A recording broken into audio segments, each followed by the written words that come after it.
Hello friends, स्वागत है आपका मेरे यूट्यूब चैनल पर। मैं नीलिमा ध्रुव आज फिर से हाजिर हूँ आप लोगों के सामने। हमने पहले जो है छत्तीसगढ़ के प्राकृतिक विभाजन के संबंध में हमने जो पढ़ा हुआ था मैप के थ्रू, उसके पहले हमने जो है भौगोलिक स्थिति, सीमा रेखा एवं गठन के संबंध में हमने पढ़ा हुआ था। उस प्राकृतिक विभाजन में जो है हमारा जो है जलवायु वाला पार्ट जो है बचा रह गया था। तो आज हम जो है छत्तीसगढ़ की जलवायु से संबंधित आज हम देखेंगे। उसमें मुख्य रूप से हमने जो क्वेश्चन आए हुए हैं उसे आज सॉल्व करेंगे, क्योंकि जलवायु से ज़्यादा क्वेश्चन आपका नहीं बनता है, रिपीटेड क्वेश्चन रहते हैं। तो जो 4-5 क्वेश्चन जो आए हुए हैं उसे हम आज देख लेंगे और साथ ही साथ हम उनको मैप के थ्रू भी समझने का प्रयास करेंगे। ठीक है दोस्तों, तो चलिए आज हम देखते हैं जलवायु। पहले हम देखते हैं जलवायु के समझने पहले कि जलवायु होता क्या है। ठीक है दोस्तों, किसी पर्टिकुलर क्षेत्र में या वातावरण में जब तापमान और वायु की आर्द्रता, वायु की गति व दिशा तथा वर्षा की मात्रा व समय का इनका जो है संपूर्ण अध्ययन किया जाता है किसी क्षेत्र विशेष के लिए, तो वो क्या है उस क्षेत्र की जलवायु कहलाती है। ठीक है दोस्तों, तो जैसे कि हमारे छत्तीसगढ़ में जलवायु जो है कर्क रेखा होने के कारण, हमारे जो छत्तीसगढ़ में है कर्क रेखा गुजरती है, उसके कारण जो है उष्णकटिबंधीय क्षेत्र जो है के अंतर्गत सम्मिलित हो जाता है। तो उष्णकटिबंधीय उपाद्र महाद्वीपीय जलवायु पाया जाता है। मतलब उपाद्र महाद्वीपीय इसलिए आ रहा है कि दोस्तों, क्योंकि हमारा जो छत्तीसगढ़ का जो है छत्तीसगढ़ जो है हमारे भारत के मध्य भाग में स्थित है। ठीक है दोस्तों, तो जो छत्तीसगढ़ मध्य भाग में होने के कारण जो है छत्तीसगढ़ की जलवायु हमारे भारत की जलवायु के समान होगी। तो उष्णकटिबंधीय उपाद्र महाद्वीपीय जलवायु जो है हमारे छत्तीसगढ़ में विद्यमान है। उसी प्रकार छत्तीसगढ़ में उष्णकटिबंधीय मानसूनी जलवायु पाया जाता है। ऑप्शन में ये जो है लाइन से दे दिया रहता है या फिर ये जो है इस टाइप का जो है दिया हुआ रहता है, शब्दों का खेल रहता है दोस्तों। इसमें जो है उसको सबको रट लेना है। ये क्वेश्चन में आए हुए हैं, कर्क रेखा होने के कारण ये उष्णकटिबंधीय हो जाता है। ठीक है दोस्तों, हमारे छत्तीसगढ़ में जो है वर्षा होती है। तो जब छत्तीसगढ़ में हमारा जो वर्षा होता है वो मुख्य रूप से 2 भागों में विभाजित हो जाता है।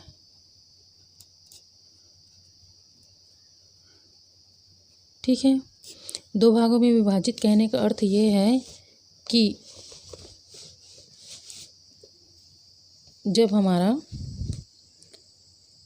जो है मानसून स्टार्ट होता है, तो मानसून दोस्तों हमारा ये दक्षिण हो गया और ये पश्चिमी हिस्सा हो गया। तो दक्षिण पश्चिम मानसून जो है जब हमारे भारत में प्रवेश करता है, तो ये भारत में प्रवेश करते हुए इस तरीके से चलता है। ठीक है दोस्तों, आपने मैप के थ्रू देखा होगा कि जब है ये जो है हमारा दक्षिण का भाग का पश्चिमी हिस्सा है, तो यहाँ से जब हमारा मानसून प्रवेश करता है तो यहाँ से ये जो है आपका बंगाल की खाड़ी से होते हुए जाता है। तो वो चूँकि समुद्र का जो है नमी लेते हुए प्रवेश करता है हमारे छत्तीसगढ़ में।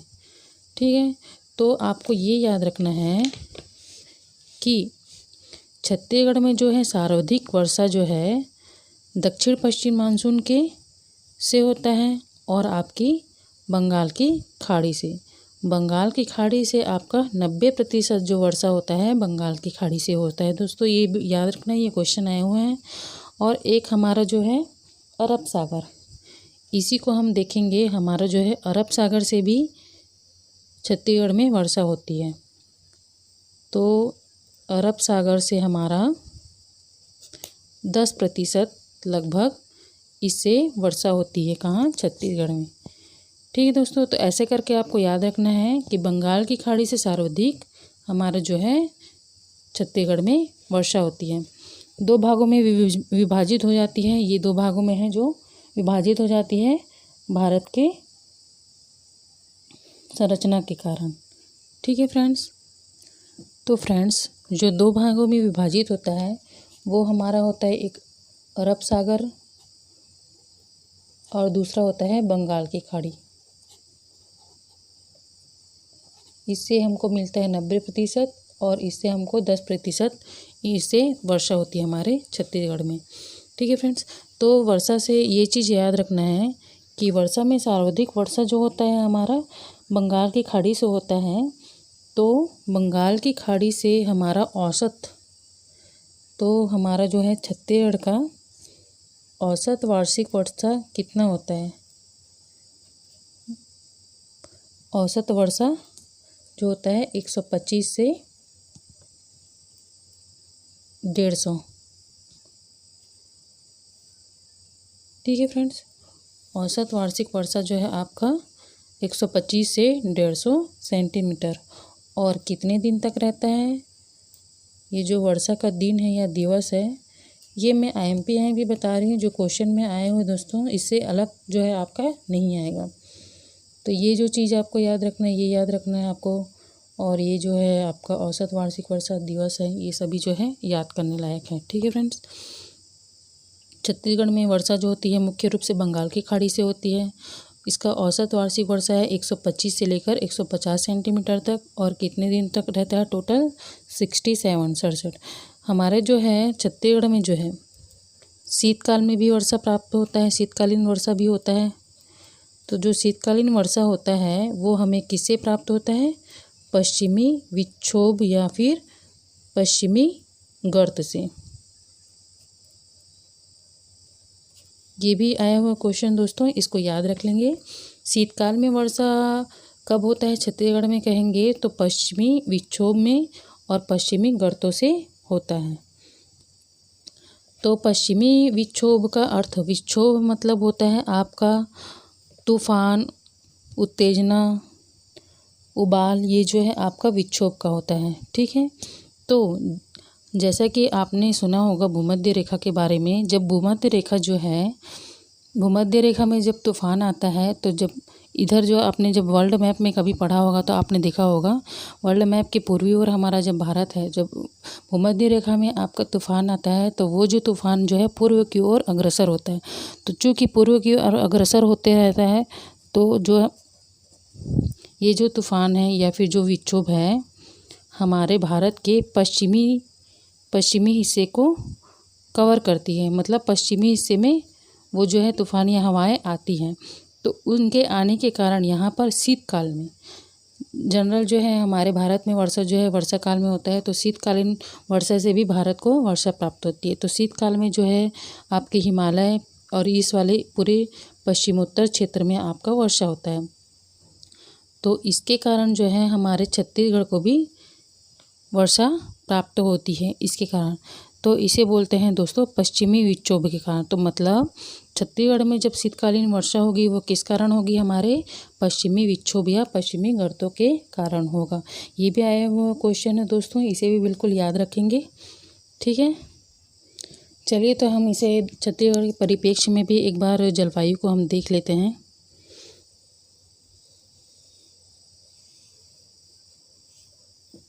आपका जो है चूँकि जो हमारा कर्क रेखा है हमारा उत्तरी क्षेत्र से होकर गुजरता है, तो आपका जो है यहाँ पर उष्णकटिबंधीय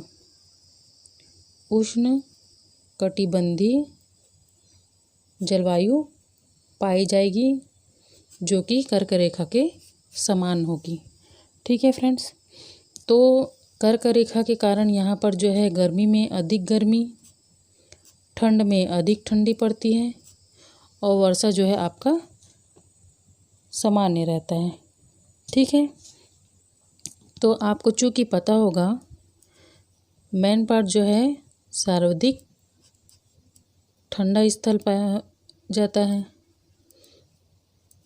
सर्वाधिक ठंडा स्थल रहता है 0 डिग्री तक। ठीक है फ्रेंड्स, तो आपका जो है मेन पार्ट है सर्वाधिक ठंडा स्थल है। और जो है आपका यहाँ पर जसपुर है वो सर्वाधिक वर्षा वाला क्षेत्र है।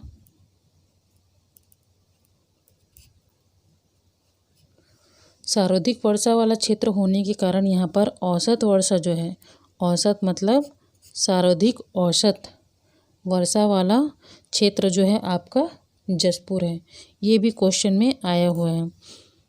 मतलब सारे दिवस को मिलाकर जब औसत वर्षा सर्वाधिक होता है तो वो जो हमारा जसपुर ज़िला है। ये क्वेश्चन में आए हुए हैं, इसको याद रखेंगे दोस्तों। ये मेन पार्ट भी आपका क्वेश्चन में आया हुआ है, ठीक है। चलिए नेक्स्ट देखते हैं आपका छत्तीसगढ़ का मैदान। यहाँ पर वन सर्वाधिक होगा, यहाँ आपका वन न्यून होगा, ठीक है। तो वर्षा वन अगर आपका न्यून है या कम है तो इस कारण आपका यहाँ पर सर्वाधिक क्या होगा दोस्तों, गर्मी, सर्वाधिक गर्मी होगी। और आपका जो है मैदानी इलाका होने के कारण यहाँ पर वर्षा भी कम होगा। तो वर्षा कम होने के कारण यहाँ जो है आप पहले से पता है आपका जो है मैकल श्रेणी है, जो कि वृष्टि छाया क्षेत्र में आता है। तो मैकल श्रेणी होने के कारण वृष्टि छाया प्रदेश में आता है ये, ठीक है फ्रेंड्स। तो आपका मैदानी भाग में सर्वाधिक गर्म जो स्थल हो जाएगा आपका जांजगीर चांपा। ये भी आप लोगों को पता होगा, सर्वाधिक 45 डिग्री तक रहता है, ठीक है दोस्तों। ये जो क्वेश्चन आया हुआ है बस उसी को हम देखेंगे, ज़्यादा इसको लेंदी हम नहीं बनाएंगे। हमारा जो है ठंडा स्थल जो है हमारा सर्वाधिक ठंडा स्थल है मैनपाट, और जसपुर जो है सर्वाधिक औसत वर्षा होता है। जांजगीर चांपा आपका 45 डिग्री सर्वाधिक गर्म स्थल है। जो अब इधर हमारे जो दक्षिण के क्षेत्र में देखेंगे दोस्तों, दक्षिण के क्षेत्र में आपका जो है वन सर्वाधिक होगा, वन सर्वाधिक होगा तो बारिश भी ज़्यादा होगी। तो वन जो है सर्वाधिक होगा आपका। पहाड़ी क्षेत्र होने के कारण आपका जो है यहाँ पर थोड़ा आर्द्र नम लिए हुए जलवायु होगा, क्योंकि यहाँ पर सर्वाधिक वर्षा होता है इसलिए। तो फिर हम देखते हैं कि यहाँ पर सर्वाधिक वर्षा आपका जो है अबूझमाड़, ये भी क्वेश्चन में आया हुआ है। अबूझमाड़ क्षेत्र में सर्वाधिक वर्षा होता है, कितना होता है 187.5 सेंटीमीटर, ठीक है दोस्तों। इसको भी आपको याद रखना है। जलवायु में आपका मुख्य है, इसमें ज़्यादातर आपका जो है क्वेश्चन नहीं है। जो क्वेश्चन बनता है वो रिपीटेड क्वेश्चन आते हैं आपके एग्ज़ाम में, ठीक है। तो इसमें बस यही याद रखना है दोस्तों कि कौन से मौसम में कहाँ क्या होता है, कहाँ ज़्यादा गर्म है और कहाँ ज़्यादा ठंडा है। एक चीज़ आपको और याद रखना है कि ये भी क्वेश्चन में आए हुए हैं, ग्रीष्म ऋतु, शीत ऋतु और वर्षा ऋतु जो है कब स्टार्ट होता है या फिर आपके कब से प्रारंभ होता है। तो आपका जो है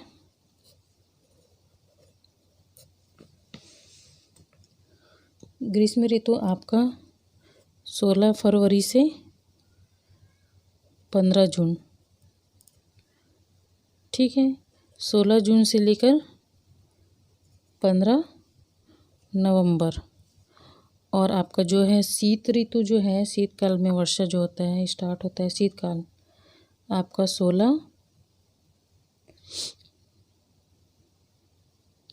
नवंबर से 15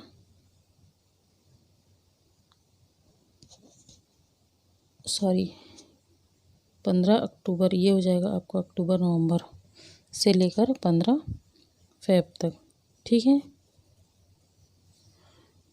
ऐसे करके आपको याद रखना है ये दोस्तों। ये भी आया हुआ क्वेश्चन है। मुख्य रूप से 16 जून से हमारा जो है मानसून चालू हो जाता है, और इसमें जो है एक बार मैं रीड कर दे रही हूँ जो क्वेश्चन आए हुए हैं दोस्तों उसको, ठीक है। आपका जो है छत्तीसगढ़ की जलवायु जो है मानसूनी जलवायु पर आधारित होती है, ये आपका क्वेश्चन आया है। एक क्वेश्चन आपका है छत्तीसगढ़ का सबसे ठंडा स्थल है, जिससे अभी मैंने बताया है आपका मेन पार्ट। सबसे गर्म स्थल है चांपा, आपका चेरापूंजी जो कहलाता है जो है अबूझमाड़ का क्षेत्र, ये आपका छत्तीसगढ़ का चेरापूंजी कहलाता है। शीतकालीन में वर्षा किससे होता है दोस्तों, पश्चिमी गर्तों या फिर पश्चिमी विक्षोभ से। छत्तीसगढ़ में जलवायु का जो है फैलाव क्या है, उप आर्द्र महाद्वीपीय, जो मैंने इसके पहले ही बताया था। छत्तीसगढ़ की अधिकांश मानसूनी वर्षा जो है बंगाल की खाड़ी से होता है। छत्तीसगढ़ के क्षेत्र में जो कम वर्षा प्राप्त क्षेत्र है वो आपका मैकल श्रेणी है या मैकल रेंज है, जो कि कवर्धा में है। छत्तीसगढ़ का औसत वार्षिक वर्षा, एक हमने पढ़ा था औसत वर्षा दोस्तों, ये औसत वर्षा है आपका 125 से 150 सेंटीमीटर। और आपका औसत वार्षिक वर्षा बोल रहा है दोस्तों, तो ये आया हुआ क्वेश्चन आपका 1300 से 1325 मिलीलीटर। ठीक है, इसको भी याद रखेंगे, ये सब क्वेश्चन में आया हुआ है। ठीक है दोस्तों, तो आज का ये वीडियो हम इसको यहीं समाप्त करते हैं। आगे के टॉपिक में हम नदी से जुड़े हुए जो भी जितने भी टॉपिक हैं उसको हम कवर करेंगे। ठीक है फ्रेंड्स, आज के लिए बस इतना ही। धन्यवाद।